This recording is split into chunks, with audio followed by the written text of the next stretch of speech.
뵙게 돼서 반갑습니다.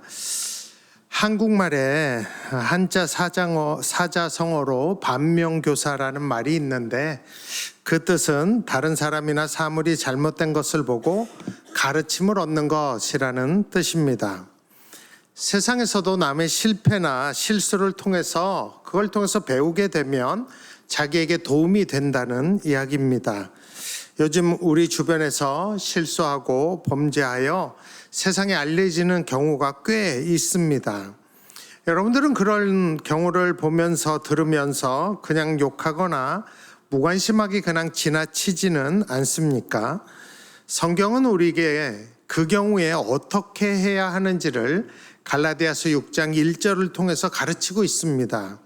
형제들아, 사람이 만일 무슨 범죄한 일이 드러나거든 신령한 너희는 온유한 심령으로 그러한 자를 바로잡고 너 자신을 살펴보아 너도 시험을 받을까 두려워하라 라고 합니다. 그러니까 하나님의 자녀들인 우리가 어떠한 통로이든지 어떤 사람의 실수나 죄를 알게 되면 물론 비난도 할 수 있겠지만 무조건 욕만 하지 말고 우리를 돌아보라는 게 성경의 가르침입니다. 범죄한 자를 통하여 나도 그러한 유혹을 받지 않을까 두려워하면서 경각심을 가지라는 이야기입니다. 이것이 바로 반면교사고 성경의 가르침입니다. 그러니까 이 반면교사의 교훈을 잘 받으면 굳이 내가 직접 실수하지 않고도 배우는 것들이 있습니다. 그래서 성경은 위대한 믿음의 사람들의 죄와 실수들을 드러내는 경우가 있습니다. 왜냐하면 그 인물의 범죄와 실수를 통해서 교훈을 받으라는 하나님의 뜻이 있기 때문입니다. 오늘 이러한 반면교사의 교훈을 받게 될 인물은 솔로몬과 세례 요한을 제가 정했습니다. 먼저 모든 부모들과 사람들이 제일 부러워하는 사람이 솔로몬입니다. 솔로몬 왕은 다윗 왕이 자기 충신 우리아의 아내와 간음하고 임신하자 결국 그 남편까지 살인 교사에서 죽여버리고 자기 아내로 데려온 밧세바의 사이에서 태어난 아들이 솔로몬입니다.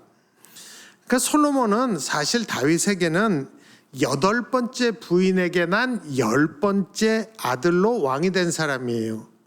사실 상식적으로나 순서상으로나 권력상으로나 솔로몬이 왕이 될 가능성은 희박했던 것이 사실입니다.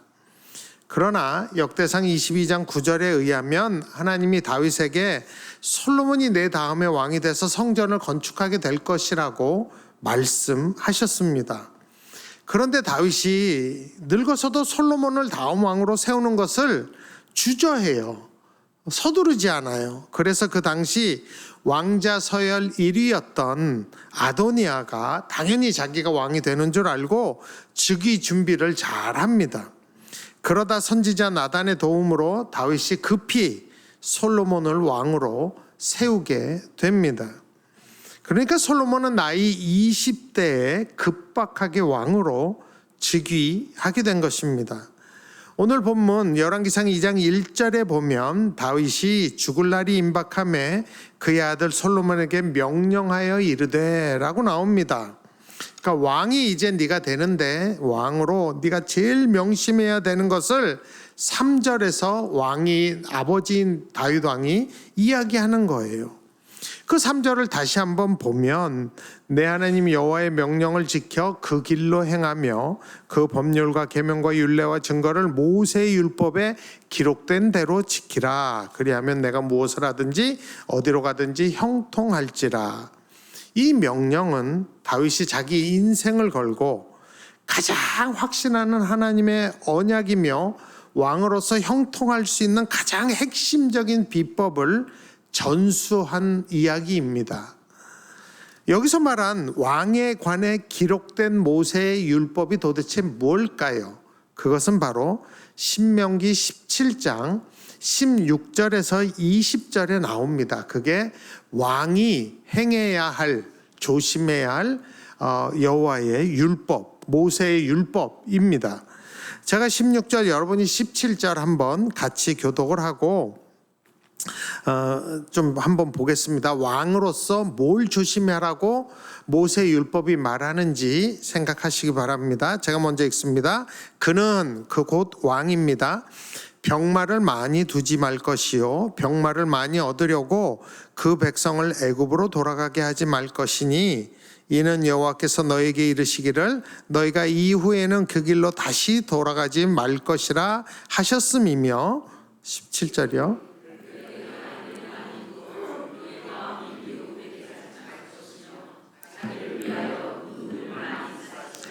예, 18절 그가 왕위에 오르거든 이 율법서의 등사본을 레위 사람 제사장 앞에서 책에 기록하여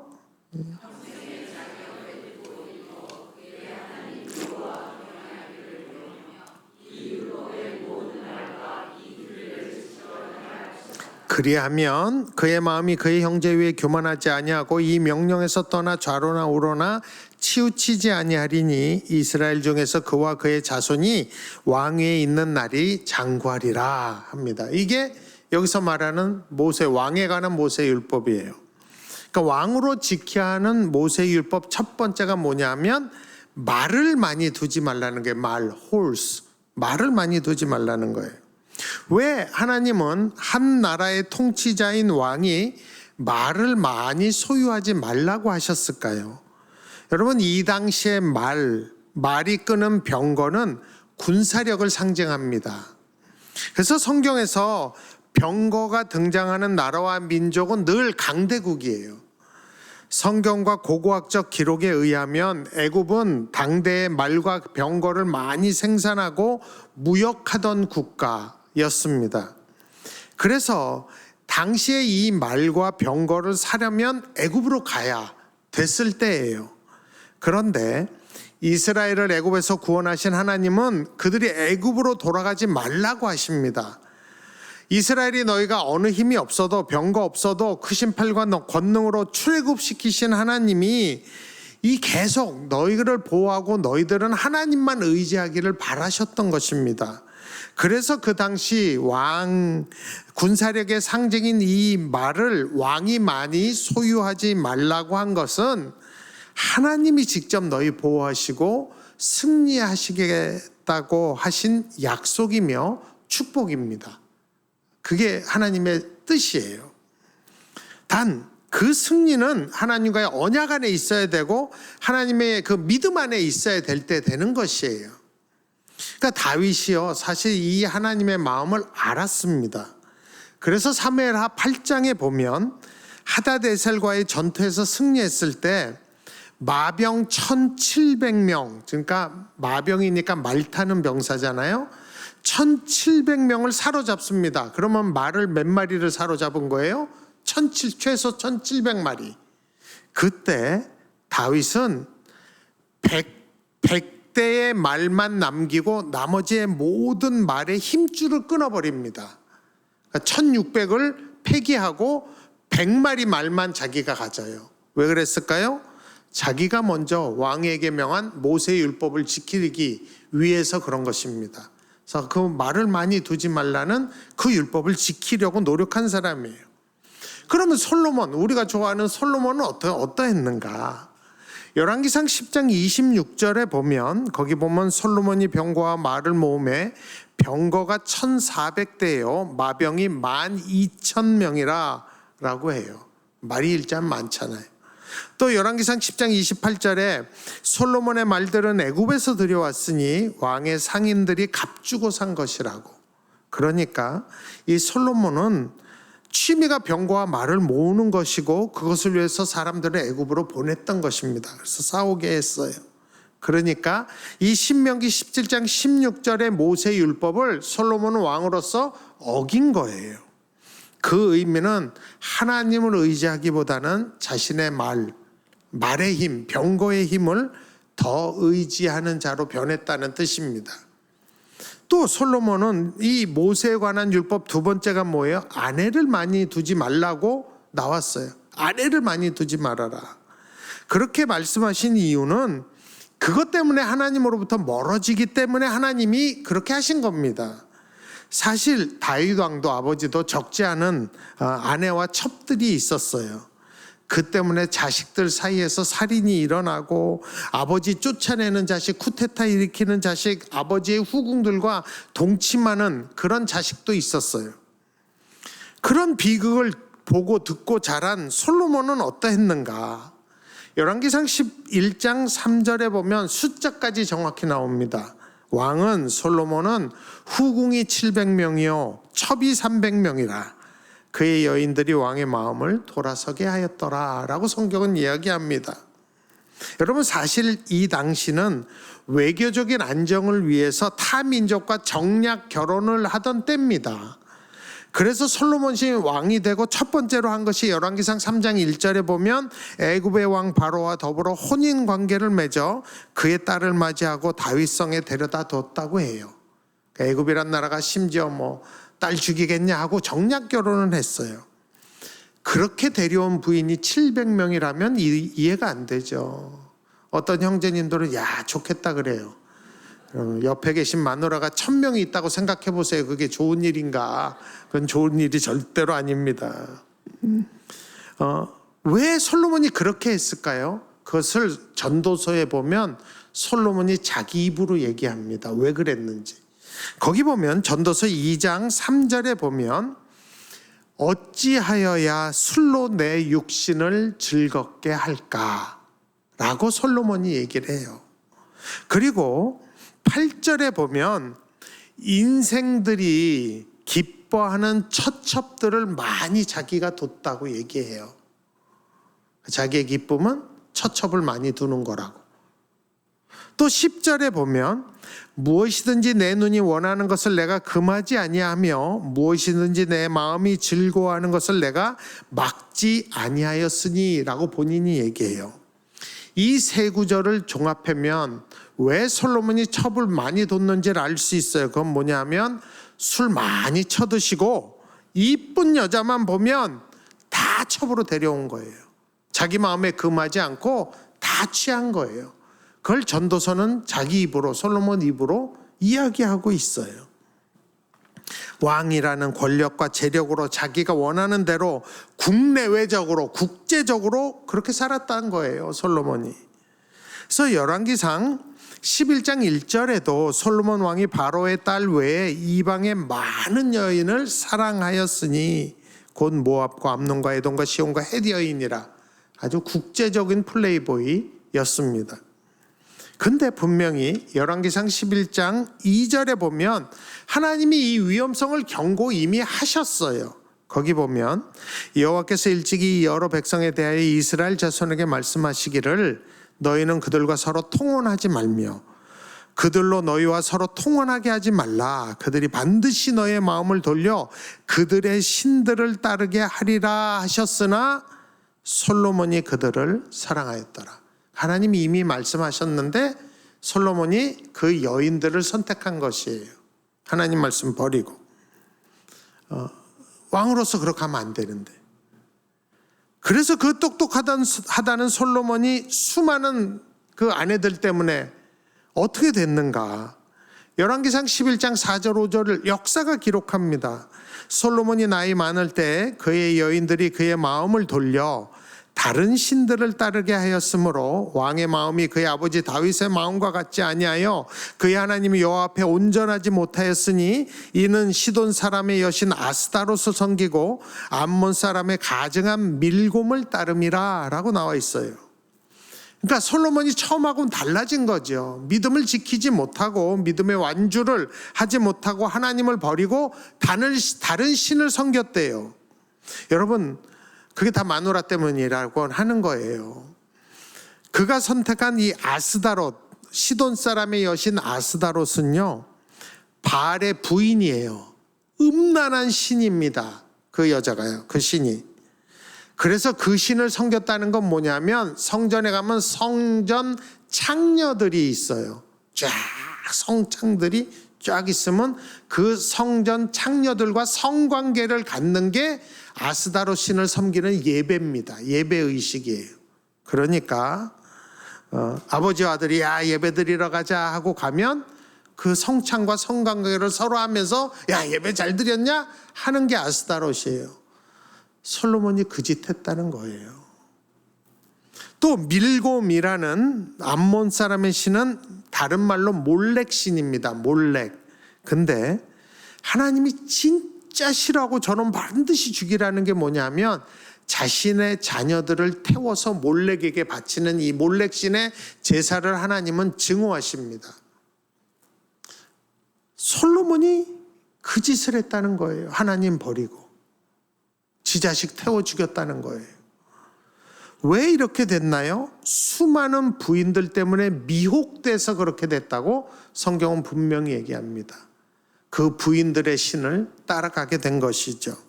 결국 부인들을 많이 두지 말라는 모세의 율법을 어기고 변질된 것입니다. 또한 이 신명기에 보면 왕에 관한 모세의 율법의 세 번째는 은과 금을 많이 쌓아두지 말래요. 자기를 위해서 은과 금을 막 쌓아두지 말래요. 왜 그런지 아십니까? 결국 교만해지고 탐욕이 커져서 다른 일들을 막 벌리기 때문이에요. 여러분, 솔로몬은 여러 무역과 조공을 통해서 은과 금을 엄청나게 축적했습니다. 그래서 열왕기상 10장 27절에 보면 솔로몬은 이스라엘의 은을 돌같이 흔하게 했다고 표현을 해요. 솔로몬이 지나친 이렇게 부를 축적함으로 어떻게 됐는지 아세요? 자신을 더 사랑하고 하나님으로부터 멀어지게 되고 자기 백성들에게 더 축적하기 위해 세금을 강요하게 됐고 결국 나라까지도 반으로 갈라지게 됩니다. 왜 솔로몬은 백성들에게 고역과 이 세금을 많이 부담시켰을까요? 그것은 은금을 더 모아서 자기 왕궁을 더 화려하게 짓기 위해서, 자기를 과시하기 위해서 그렇게 한 것입니다. 여러분, 여호와의 성전을 지을 은과 금은 사실 아버지 다윗 왕이 이미 다 준비해 놨어요. 근데 솔로몬은 그 여호와의 성전보다 자기의 왕궁을 더 화려하게 지은 사람입니다.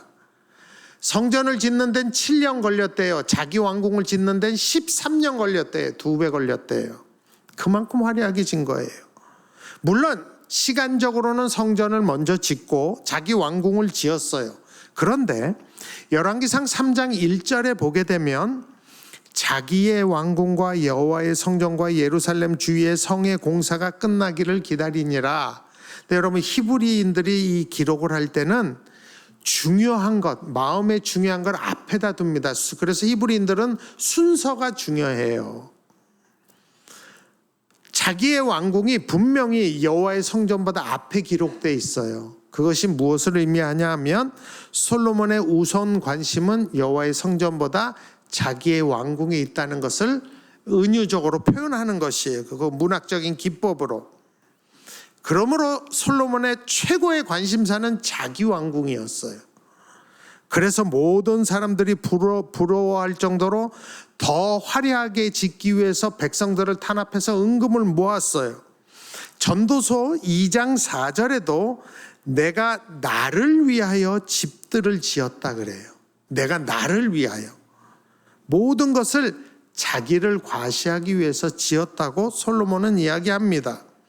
심지어 여호와의 성전도 자기를 과시하기 위해서 지었다고 자기가 고백한 것이에요.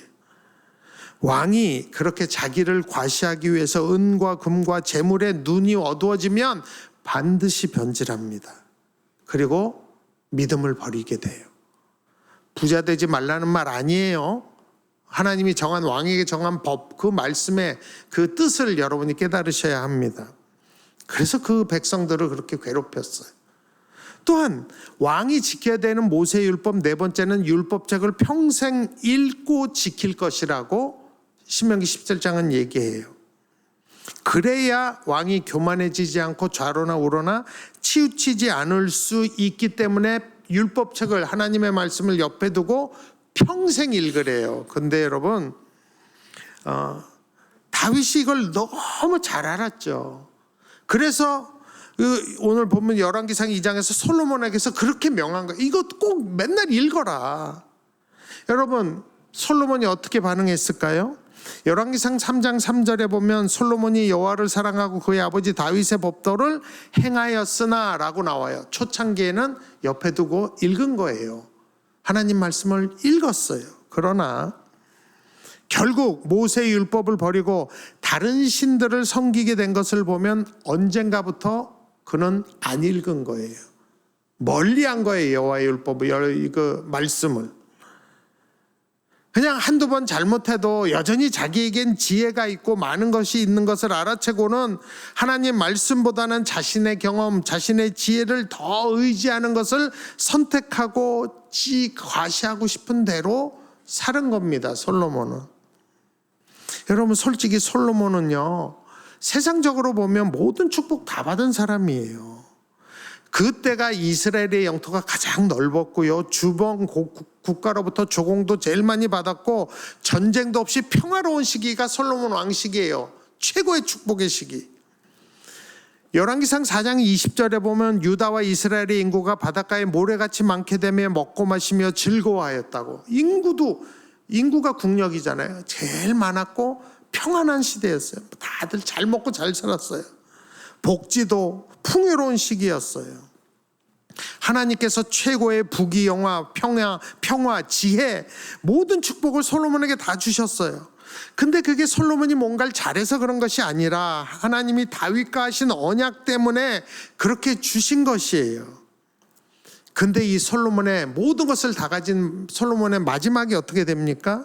저는 이걸 볼 때마다 늘 충격을 받아요. 열왕기상 11장 9절 10절을 보면 거기 이렇게 나와요. 솔로몬이 마음을 돌려 이스라엘의 하나님 여호와를 떠남으로 여호와께서 그에게 진노하시니라. 여호와께서 일찍이 2번이나 그에게 나타나시고 이 일에 대하여 명령하사 다른 신을 따르지 말라 하셨으나 그가 여호와의 명령을 지키지 않았으므로 라고 나와요. 솔로몬이 마음이 미혹하고 여호와를 떠날 때 여호와가 2번이나 나타나셨대요. 너 그러면 안 돼. 다른 신 섬기면 안 돼. 명령하셨대요. 그래도 솔로몬 교만해져서 그 명령 무시하고 자기 뜻대로 살았다고 성경은 기록합니다. 믿음에 완주하지 못하고 교만하고 탐욕적으로 변질되어서 다른 신들을, 여호와를 버리고 다른 신을 섬기게 되어 여호와께서 진노하셨다고 성경은 기록합니다. 그래서 열왕기상 11장 11절에는 내가 반드시 이 나라를 내게서 빼앗아 내 신하에게 주리라 라고 말씀하셨습니다. 솔로몬만 버림당한 것 아니라 백성들도 괴로워지고 나라도 둘로 갈라지게 됩니다. 또 솔로몬이 한 아주 못된 짓은 뭐냐면 솔로몬 왕이 20년 동안 건축을 마치고 그동안 자기 왕궁과 선정의 건축을 위해서 백향문과 잣나무 그리고 금을 제공한 이방 두로의 왕 히람 왕에게 보답을 하는 장면이 나옵니다. 성경에 보면. 근데 그 보답이 뭔지 아세요? 이스라엘의 영토인 갈릴리 땅의 20성읍을 히람 왕에게 줘요. 히람 왕이 그거 받고 좋다고 금 120달란트를 솔로몬에게 또 줍니다. 솔로몬이 금 좋아하니까요. 여러분 120달란트가 얼마인 줄 아세요? 5월 14일 금 시세로 제가 계산을 했더니 84억 달러예요. 한화로는 11조 원이에요. 그러니까 갈릴리 땅을 팔은 거예요. 솔로몬은 히람 왕에게 두로에 팔은 거예요. 근데 여러분 생각해 보세요. 그 20성읍의 왕들은 이스라엘 백성인데 하루아침에 두로 백성으로 바뀐 거예요. 팔렸으니까. 하나님의 백성에서 바알과 아세라의 백성으로 팔려간 겁니다. 분명히 레위기 25장 23절에 하나님은 토지는 영구히 팔지 말 것은 토지가 다 내 것임이라 라고 말씀하셨어요. 근데 솔로몬은 하나님만 버린 게 아니라 자기 백성도 버리고 하나님 주신 땅까지도 버린 사람이 된 것입니다. 그럼에도 불구하고 세상 사람들은 여전히 솔로몬의 지혜와 부귀영화를 부러워합니다. 우리는 오늘 사실 하나님을 버리고 하나님의 말씀까지 버린 이 솔로몬을 통해서 반면교사의 교훈을 받아야 해요. 자기 아버지 다윗 왕이 그렇게 명령한 모세의 율법을 솔로몬은 버렸습니다. 그 대신 자신의 부와 명예를 더 중히 여겼고 하나님까지 버리고 이방신까지 섬기게 된 것입니다. 똑똑하다던 그의 지혜도 자신의 마음을 지키지 못하고 욕심과 욕망에 방치한 것입니다. 이 모든 출발이 어디서 와요? 하나님의 말씀을 버린 데서 오는 겁니다. 우리가 이 교훈을 받아야 돼요. 그럼 어떻게 하면 우리가 솔로몬처럼 되지 않을 수 있을까요? 저는 오늘 세례 요한을 통해서도 그것도 하나 더 배우길 원합니다. 여러분, 세례 요한이요, 제사장 명문가에 태어난, 아주 기적적으로 태어난 놀라운 사람이에요. 신약에 탄생 기사가 적힌 사람 예수님하고 세례 요한밖에 없어요. 그만큼 자세히 탄생 기사가 적혀 있어요. 태어나기도 전에 하나님이 요한이라는 이름을 직접 지어주셨어요. 성경에 보면 세례 요한은 모태에서부터 성령의 충만함을 받았다 그래요. 천사 가브리엘이 그의 부모에게 나타나서 얘가 어떤 사명을 가졌고 얘는 어떻게 임신 때부터 어떻게 살아야 하는지를 다 얘기해 줬습니다. 세례 요한은 자랄 때도 남달랐어요. 누가복음 1장 80절에 보면 아이가 자라며 심령이 강하여지며 이스라엘에 나타나는 날까지 빈들에 있으니라. 여러분, 청소년기와 청년기를 빈들에서 보냈다는 건 대단한 것이에요. 그러니까 대단한 거예요. 보통 경건한 사람이 아니에요. 그러다가 누가복음 3장 2절에 보면 빈들에 있을 때 여호와의 말씀이 세례 요한에게 임하십니다. 그때부터 회개의 세례를 전파하고 사역을 시작해요. 수많은 사람들이 요한에게 나와서 회개하면서 세례받았어요. 당대 아주 데이트죠. 또한 이 세례 요한은 왕의 잘못도 지적을 해요. 책망하기를 두려워하지 않았다. 아주 담대한 선지자였습니다.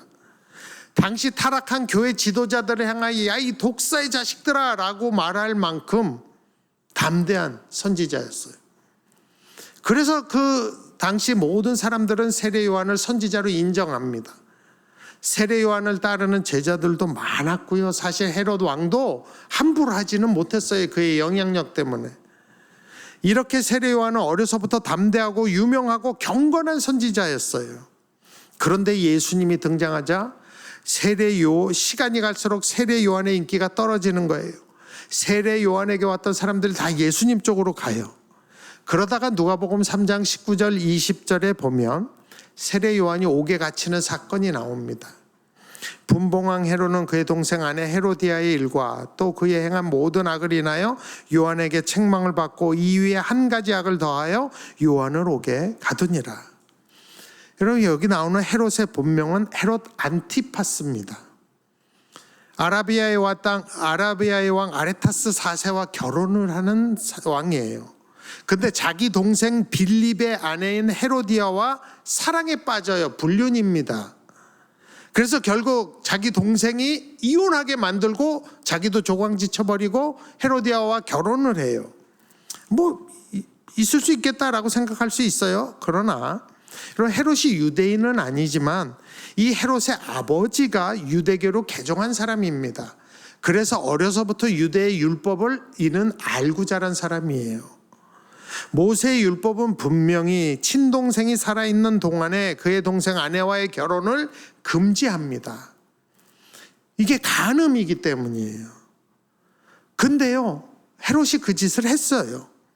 그래서 세례 요한이 궁정에 가서 너 이거 잘못이라고, 그 외에 다른 죄들도 회개해야 된다고 이야기했어요. 아마 이 헤롯 안티파스도 자신이 율법을 어겼다는 거 알 거예요. 어려서부터 들은 게 있으니까. 근데 이 세례 요한이 자꾸 그렇게 지적하니까 정치적인 타격을 입게 되죠. 그래서 공개적으로 자신을 그렇게 비난하는 세례 요한을 덤탱이를 치셔갖고 옥에 가둬버립니다. 그게 성경의 기록이에요. 자기의 선생이 옥에 갇히자 그 제자들이 부지런히 면회 가서 예수님 소식을 전해줍니다. 한간에 예수님 소식이 이랬다고. 누가복음 7장 18절에 보면 요한의 제자들이 이 모든 일을 요한에게 알렸다 그래요. 그러니까 누가복음 7장에 나온 중병에 걸린 백부장의 종을 예수님이 낫게 하신 것, 죽어 장사하러 가는 이 과부의 아들을 살린 일 등등을 그냥 면회 갈 때마다 요즘 예수님 근황이 이렇다고 자꾸 얘기해 준 것이에요. 그랬더니 세례 요한이 이렇게 듣다가 그 자기 제자들 중에 둘을 택해요. 그리고는 너 예수님께 가서 이거 물어보라 그래요. 그게 누가복음 7장 19절입니다. 뭘 물어보래요? 오실 그이가 당신이 오니까 우리가 다른 일을 기다리오리까를 물어보라는 거예요. 이 질문의 뜻이 뭐예요? 당신이 메시아가 맞냐라는 뜻이에요. 내가 다른 메시아 기다려야 되냐? 당신 메시아 맞냐? 근데 여러분, 누구도 아니고 세례 요한이 이런 질문했다는 게 너무 놀라운 일이에요. 왜냐하면 자기 부모부터 자기가 왜 이 땅에 왔는지를 알아요. 누가복음 1장 76절에 지 아버지가 자기에 대해서 이렇게 예언해요. 이 아이여 내가 지극히 높으신 이의 선지자의 일컬음을 받고 주 앞에 앞서가서 그 길을 준비할 것이라고. 아버지가 아들한테 예언하고 맨날 얘기해 줬어요. 그래서 세례 요한이 자기에게 세례 받으러 나오시는 예수님을 보자마자 제일 먼저 알아채서 마태복음 3장 14절에 보면 요한이 말려 가로되 내가 당신에게 세례를 받아야 할 터인데 당신이 내게로 오시나이까 라고 말립니다. 그래도 예수님이 세례 받아야 된다고 하니까 세례를 주죠. 그러면 마가복음 1장 10절 11절에 보면 세례 주고 나서 요한이 직접 보고 들은 게 있어요. 거기 보면 예수님이 세례받고 곧 물에서 올라오실새 하늘이 갈라짐과 성령이 비둘기같이 자기에게 내려오심을 보시더니 하늘로부터 소리가 나기를 너는 내 사랑하는 아들이라 내가 너를 기뻐하노라 하시니라. 여러분, 이게 하나님이 예수님에게만 얘기한 거 아니에요. 세례 요한이 세례 줬잖아요. 그럼 같이 있었던 거예요. 그럼 하늘 갈라진 거 세례 요한도 받고 다른 제자들도 받고 이 소리 다 들었던 거예요. 그러니까 나중에 성경이 기록이 되죠. 이랬던 또 자기 입으로 자기 제자들에게 요한복음 1장 29절 30절에 보면 세례 요한이 이렇게 얘기해요. 이튿날 요한이 예수께서 자기에게 나오심을 보고 가로되 제자들에게 이렇게 얘기해 보라 세상 죄를 지고 가는 하나님의 어린 양이로다. 내가 전에 말하기를 내 뒤에 오는 사람이 있는데 나보다 앞선 것은 그가 나보다 먼저 계심이라 한 것이 이 사람 예수님을 가리킴이라. 자기 입으로 제자들에게 한 얘기예요. 근데 제자들 보내서 당신이 메시아가 맞냐고 묻는 거예요. 지금 너무 이상하잖아요. 실족했죠. 물론 성경을 자세히 살펴보면 세례 요한이 그럴 수도 있었겠다라고 짐작이 가는 부분이 있어요. 그게 뭐냐면 마태복음 3장 11절과 12절에 보면 세례 요한이 기대하는 메시아 상이 나와요. 거기 보면 내 뒤에 오시는 이는 나보다 능력이 많으시니 나는 그의 신들기도 감당하지 못하겠노라. 그는 성령과 불로 너희에게 세례를 베푸실 것이요. 그 다음이 중요해요. 손에 키를 들고 자기 타작마당을 정하게 하사 알곡은 모아 곳간에 들이고 쭉정이는 꺼지지 않는 불에 태우시리라. 여기 보면 세례 요한이 기대하는 메시아는 손에 키를 들고 타작마당을 정하게 해서 알곡은 모아서 곳간에 들이고 쭉정이는 꺼지지 않는 불에 태우시는 심판하는 분이시라고 세례 요한은 기대하고 있어요. 그러니까 자기가 볼 때 지금 세상 너무 악해요. 불의해요. 종교 지도자들에게 야 이 독사의 자식들아라고 외칠 정도이고 헤롯 왕도 너무 음란하고 부도덕해요. 근데 누구도 이야기하지 않아요. 그러다가 자기가 담대하게 그거 얘기했다가 억울하게 감옥에 갇혀 있어요. 감옥에서 기다리고 있는데 세례 요한은 불로 심판하고 갇힌 자를 꺼내시는 메시아를 기대했을 거예요. 근데 제자들이 전해주는 예수님의 소식은 주로 고치셨다 살리셨다 심판의 대상인 그들과 함께 계신다 가까이 하신다 죄인들과 같이 드셨다 이런 소식을 계속 전하는 거예요. 그러니까 세례 요한이 야 이게 뭐냐 하는 생각이 아마 들었던 것 같아요. 그래서 제자들을 보내서 오실 그분이 당신이 맞냐, 우리가 다른 분 기다려야 되냐, 당신이 메시아 맞냐 라고 물은 겁니다. 여러분, 우리도 정말 너무 힘들고 기도했는데도 기도 응답이 하나도 안 되고 하나님 아무것도 안 들으신 것 같을 때 세례 요한과 같은 마음이 들죠. 뭐야, 하나님 계시긴 계신 거야? 이런 마음 들잖아요. 그러니까 세례 요한의 심정이 이해는 가요. 그래서 세례 요한의 제자들이 예수님께 가서 그대로 묻죠. 그랬더니 예수님의 대답이 누가복음 7장 22절에 나오죠.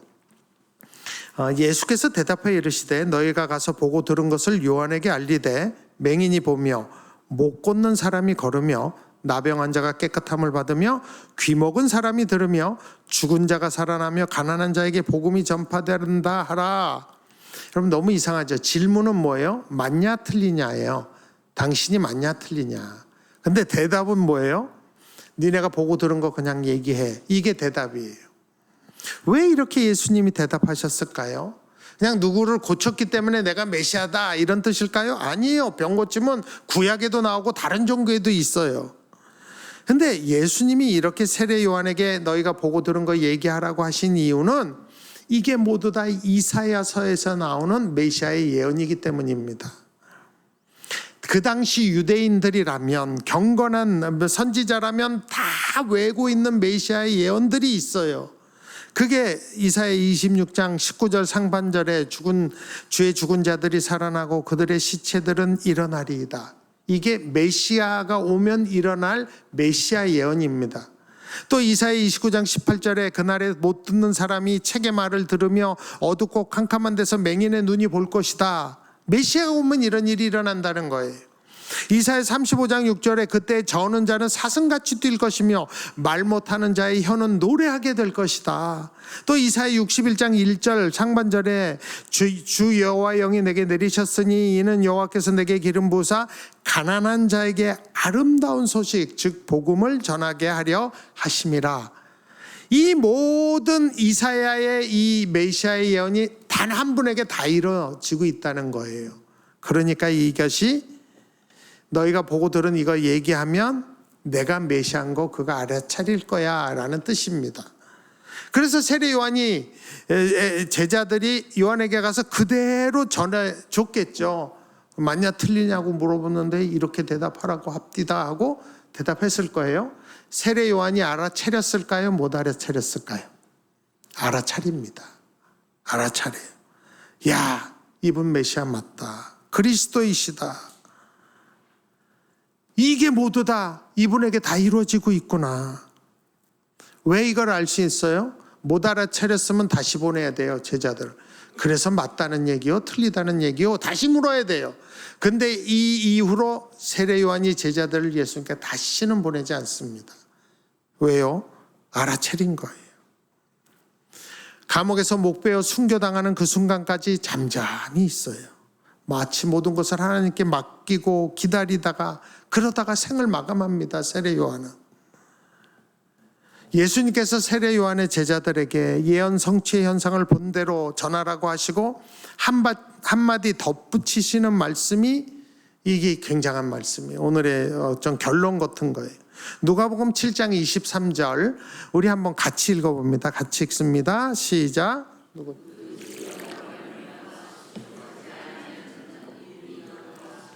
예수님이요. 여기서 이제 헬라어로 실족하다라는 이 단어는 걸려 넘어지다, 불쾌하다, 성나게 하다라는 뜻이에요. 세례 요한이 그랬다는 거예요. 원래부터 세례 요한은 예수님의 길을 예비하는 자로 태어나고 자랐고 모태에서부터 성령 충만을 받았고 광야에서 훈련받고 하나님의 말씀이 임하면서 사역을 시작했어요. 굉장한 부흥과 영향력을 세상에 끼쳤지만 왕에게 어느 날 밉보여 감옥에 갇혔어요. 그 답답한 감옥에서 심판하는 메시아를 기다리며 하루 이틀 기다렸다가 이게 뭐냐, 예수가 메시아라면 나를 이렇게 둘 수가 있냐라고 생각이 들었겠죠. 알곡은 모아 곡간에 들이고 쭉정이는 꺼지지 않는 불에 태우시는 메시아라면 지금이라도 헤롯굿을 심판하고 억울하게 갇힌 자기를 꺼내야 된다고 생각했을지 모릅니다. 그래서 메시아에게 섭섭하기도 하고 불쾌하기도 하고 성질이 났을 수도 있어요. 실족할 수 있어요. 신앙의 의혹이 회의가 오고 의심이 증폭이 되어서 결국 오실 그이가 당신이니까 다른 일을 기다리오리까 라고 묻게 된 거죠. 우리도 뭐 그럴 수 있죠. 하나님 살아계십니까? 한 적 한두 번이 아니잖아요. 그런데 세례 요한은 그런 세례 요한을 예수님께서는 이사야의 예언 성취를 들어서 가르치면서 한마디 덧붙이시는 말씀이 누구든지 나로 말미암아 실족하지 아니하는 자는 복이 있도다, 이 말을 전하라고 한 거예요. 여러분, 이 예수님의 말씀 속에서 저는 예수님의 배려와 의도를 볼 수 있어요. 예수님이 세례 요한이 어떻게 죽으실지 아셨을까요? 모르셨을까요? 저는 아셨다고 생각해요. 그래서 예수님이 세례 요한이 사명을 다하고 믿음을 끝까지 지키고 복된 삶을 마감하도록 지금 권면하고 계신 것이에요. 배려하고 계신 것이에요. 제자들에게 이 이야기를 전해 들은 세례 요한이 그것도 알아채렸겠죠. 전 새 힘을 얻었다고 생각해. 내가 실족했었지. 그러나 이분이 메시아가 많구나. 이제 이렇게 실족하지 않은 자가 복이 있다니 내가 그 복 받아야지 라고 생각했을 거라고 저는 확신합니다. 내가 메시아의 길을 예비하는 일을 다 마쳤구나. 내 사명 완수했구나. 그러면 메시아 예언대로 그 후에 주어질 구원과 부활의 기쁨과 하늘의 상, 영광 이런 것을 바라보게 됐겠죠. 그 다음은 이건데, 그래서 그 예수님 생각하면서 하나님께 더 가까이 가는 그런 은혜의 시간을 전 가졌다고 믿습니다. 그냥 예수님에 대해서 의심하고 섭섭하고 불쾌했던 시간들 회개하면서 하나님 나의 사명을 완수하게 하신 것 감사합니다. 나를 칭찬하실 주님을 바라봅니다 하고 저는 그 감옥 생활의 마지막을 보냈다고 저는 믿어요. 그래서 예수님이 오늘 본문 뒤에 보면 세례 요한을 엄청 칭찬하십니다. 누가복음 7장 26절에 그는 선지자보다도 훌륭한 자니라. 여러분 이건 극찬이죠. 어떤 선지자보다도 세례 요한이 훌륭하다. 의심해도 훌륭하다. 7장 28절에 여자가 낳은 자 중에 요한보다 큰 자가 없다. 이건 극찬이죠. 세례 요한은 세상과 제자들 보기에는 감옥에 갇혀서 무력하고 초라해 보일지 몰라도 우리 예수님은 절대 그를 그렇게 보지 않으셨습니다. 누구보다도 인정하시며 자랑스러워하시죠. 선지자보다 훌륭해. 여자가 낳은 자보다 큰 자가 없어. 혹시 이 자리에도 세례 요한과 같은 분들이 계신지 모르겠어요. 내가 지금 내 모습이 내가 바라보고 꿈꾸고 기도하던 모습이 아니야. 하나님이 살아계시다면 이럴 수 있나? 그냥 그런 생각이 들고 진짜 하나님 불러서 이것저것 따지고 싶은 분들도 계실지 모르겠어요. 이렇게 내 시대 다 갔구나. 나 이렇게 사라지나 보다. 탄식하는 분도 계실지 몰라요. 예수님이 말씀하세요. 누구든지 나로 말미암아 실족하지 아니하는 자가 복이 있도다.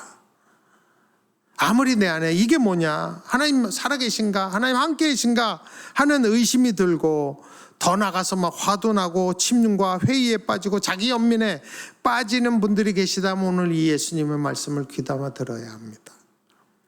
예수님으로 말미암아 실족하지 아니하는 자가 복이 있도다. 본인에게 얘기해 줘야 돼요. 이게 믿음을 지키는 생명의 길이에요. 이게 솔로몬이 가진 부와 명예와 지혜와 권력보다도 훨씬 더 영원하고 좋은 겁니다. 여러분 우리가 그거 믿어야 합니다. 이렇게 예수님으로 말미암아 실족하지 않는 분들도 예수님이 똑같이 자랑스러워 하실 거예요. 그날에. 여러분 예수님을 내 구세주로 내 주인으로 믿었다면 끝까지 붙잡는 게 복입니다. 저는 믿음의 완주란 말을 너무 좋아해요. 비록 내가 감옥에 갇힌 세례 요한의 처지 같을지라도 예수님 다 아세요. 그리고 조금만 더 힘내라고 누구든지 나로 말미암아 실족하지 아니하는 자는 복이 있도다 라고 해요. 저는요 제 요즘 최대의 관심, 제가 60대거든요 저도요. 그러니까 최대 관심이 이 믿음의 경주를 완주하는 거예요. 내가 믿고 의지하는 예수님 죽을 때까지 꼭 붙잡고 언제 죽을지 모르지만 믿음의 완주를 하고 싶어요. 제가 제일 좋아하는 찬송가가 찬송가 314장입니다.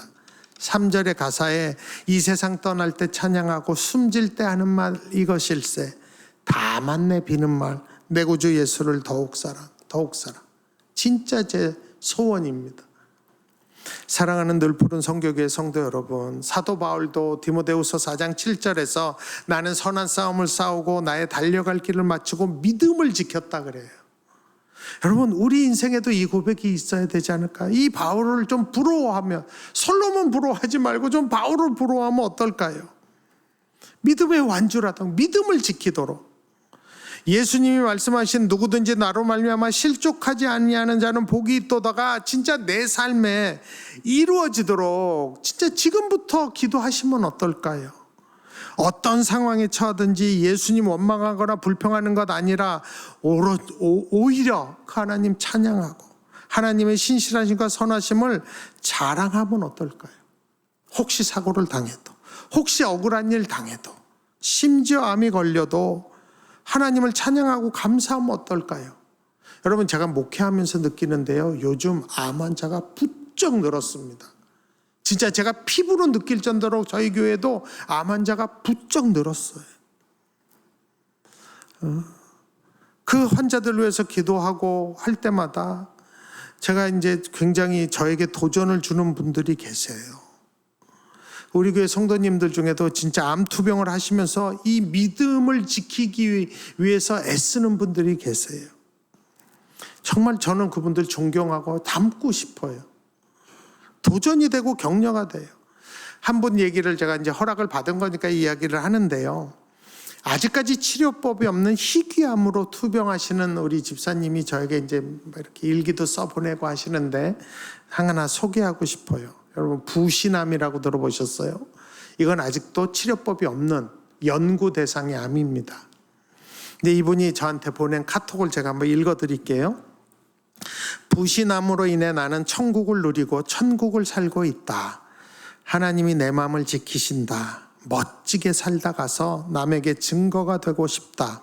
죽음을 옆에 두는 것이 너무 행복하다. 나는 지금 하루를 1년처럼 살고 있다. 너무 행복하니까 천국을 맛보게 된다. 이 땅에서 이 행복을 알아서 너무 감사하다. 죽음이 주는 유익이 너무 크다. 원망하지 말고 기쁘게 살면 된다. 모든 것이 기쁘고 행복하니까 더 행복하다. 급사했으면 이것을 몰랐을 거라 아찔하다. 감사하면 행복하고 행복하면 천국이다. 우리 집사님이 늘 입에다 하신 고백이 이거예요. 감사하니 행복합니다. 행복하니 이 땅이 천국입니다. 우리 교회 교인들이 이분한테 이 얘기 다 들었어요. 정말 이 집사님이요, 예수님으로 말미암아 실족하지 아니하는 복을 받으셨어요. 그렇게 5년 사시다가 지난 9월에 하나님 곁으로 가셨어요. 제가 입관하러 가서 보니까 웃고 계시더라고요. 그래서 입관하다 말고 제가 사진 찍었어요. 너무 은혜가 돼갖고 집사님처럼 믿음 지키고 싶다고 고백했어요. 어떠한 상황에서도 그런 믿음 지키고 싶은 마음이 저에게 있습니다. 근데 제 힘으로 안 되죠. 언제 어떻게 될지 모르잖아요. 그러니까 기도하는 거예요. 하나님, 예수님으로 말미암아 실족하지 않고 믿음의 완주, 믿음을 지키는 복 달라고 기도하고 있습니다. 여러분, 우리는 솔로몬의 종말을 통해서 이미 하나님이 하신 말씀을 버리면 어떻게 되는지에 대한 반면교사의 교훈을 받아야 합니다. 아무리 하나님 주신 복 많아도 끝까지 하나님의 말씀 붙잡고 믿음 지키고 살아야 합니다. 아무리 내 마음대로 내 욕심대로 살고 싶어도 솔로몬 생각해 보세요. 그 결과는 너무 심각하고 끔찍합니다. 그것으로 인해서 믿음도 버리고 하나님도 버릴 수 있기 때문입니다. 여러분, 우리가 하나님을 버릴 수 있어요. 솔로몬처럼 될 수 있어요. 그러나 세례 요한과 같이 특별한 사람도 또한 의심할 수 있어요. 그러나 우리 예수님 그 세례 요한 사랑하시고 나로 말미암아 실족하지 아니하는 자가 복이 있다고 권면해 주십니다. 세례 요한이 그 권면을 받아들였고 순교하는 그 순간까지 믿음 지키며 복 받았어요. 그래서 예수님은 그러한 세례 요한을 극찬하시고 자랑하십니다. 여러분, 세상에서는 부귀영화가 최고의 목표라고 해요. 우리는 그걸 선택하지 말고 하나님의 말씀이 우리의 최고의 지침이요 생명의 길로 받아들여야 합니다. 하나님이 부귀영화 선물 주시면 받으면 돼요. 그렇지만 그게 우리 인생의 목표가 되면 안 돼요. 우리는 늘 하나님을 선택하는, 믿음을 지키는 그런 복을 받도록 기도해야 합니다. 세상이 부러워하는 솔로몬, 우리는 더 이상 부러워하지 말고 믿음 지킨 세례 요한과 사도 바울 부러워하면 좋겠습니다. 그래서 우리의 기도가 솔로몬처럼 되게 해달라고. 여러분, 우리 아이들 위해서 그렇게 기도하지 마세요. 솔로몬처럼 되게 해달라고. 아니요. 믿음 지키게 해달라고. 하나님 경외하게 해달라고. 이렇게 기도하셔야 합니다. 우리의 기도는 세례 요한처럼, 사도 바울처럼 믿음 지키게 해달라고. 제가 좋아하는 찬송가 314장 우리 같이 부르시면서 이 찬양을 우리 찬양팀과 함께 부르고 우리 담임 목사님 나와서 기도 인도해 주시겠습니다. 314장